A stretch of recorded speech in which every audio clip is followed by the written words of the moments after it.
Hello friends, welcome back to moms me food kitchen channel. ఇవాల్టి special అటుకుల పాయసం.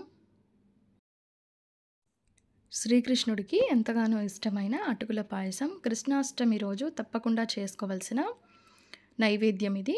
దాన్ని ఎలా తయారు చేయాలో చూద్దాము.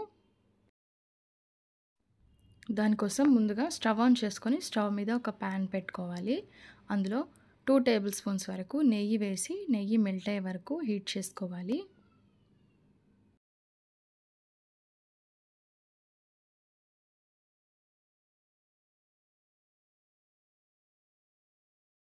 నెయ్యి హీట్ అయిన తర్వాత ఇందులో ఒక గుప్పెడు జీడిపప్పులను వేసి వేయించుకోవాలి.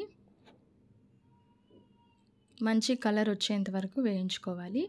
జీడిపప్పులు వేగిన తర్వాత ఇందులో కిస్మిస్లు అండ్ సిరోంజి పప్పుని కూడా వేసుకొని వాటిని కూడా బాగా రోస్ట్ చేసుకోవాలి.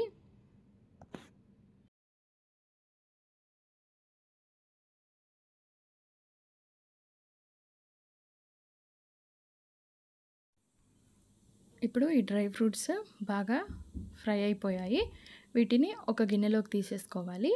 అదే ప్యాన్లో 1 కప్ వరకు అటుకులను వేసి అటుకులను కూడా నెయ్యిలో బాగా రోస్ట్ అయ్యే విధంగా ఫ్రై చేసుకోవాలి.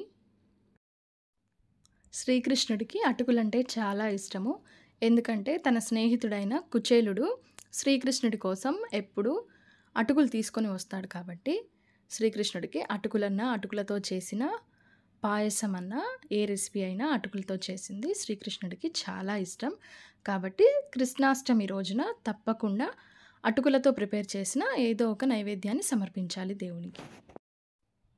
అటుకులు రోస్ట్ అయిన తర్వాత ఇందులో 1/2 లీటర్ వరకు మిల్క్ని వేసుకోవాలి. టోనుడ్ మిల్క్, ఇవి బాగా చిక్కగా ఉండే మిల్క్ వేసుకుంటే మనకి పాయసం చాలా టేస్టీగా ఉంటుంది. ఇక్కడ 2 కప్స్ వరకు అంటే 1/2 లీటర్ వరకు నేను టోన్డ్ మిల్క్ వేసుకున్నాను. ఇప్పుడు ఈ పాలని బాగా మరగనివ్వాలి.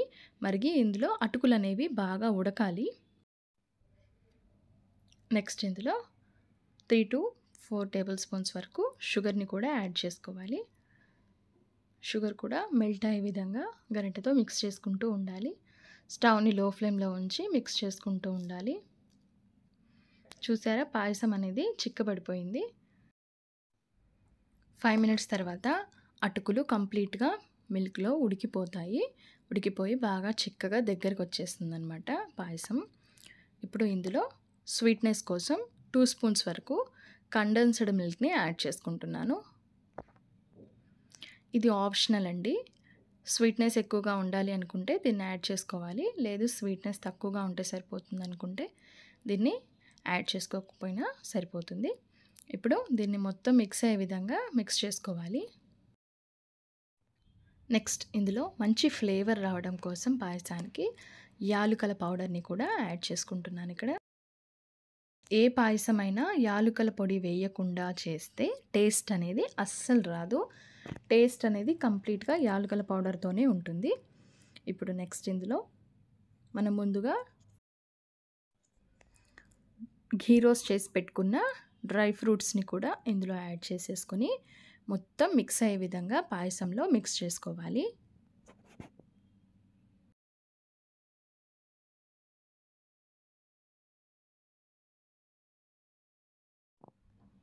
అండ్ ఫైనల్గా కొద్దిగా సాఫ్రాన్ని కూడా వేసుకోవాలి. ఇది కూడా ఆప్షనల్ అండి. దీంతో మంచి కలర్, స్మెల్ బాగుంటుంది కాబట్టి నేను యాడ్ చేసుకుంటున్నాను. వేసుకొని అది కూడా మొత్తం మిక్స్ అయ్యే విధంగా పాయసంలో మిక్స్ చేసేసుకొని స్టవ్ని ఆఫ్ చేసేసుకొని పాయసం చల్లారిన తర్వాత బౌల్స్లోకి సర్వ్ చేసేసుకోవటమే. అంతేనండి, ఎంతో టేస్టీగా ఉండే అటుకుల పాయసం రెసిపీ రెడీ అయిపోయింది. పాయసం చిక్కగా కావాలనుకుంటే ఎక్కువ మిల్క్ వేసి దగ్గరకు వచ్చేంత వరకు మరిగించాలి. లేదు లూజ్గా కావాలనుకుంటే కొన్ని వాటర్ కూడా యాడ్ చేసుకోవచ్చు. అంతేనండి. మీకు కనుక నా రెసిపీ నచ్చినట్లయితే నా ఛానల్ని సబ్స్క్రైబ్ చేయడం అస్సలు మర్చిపోకండి.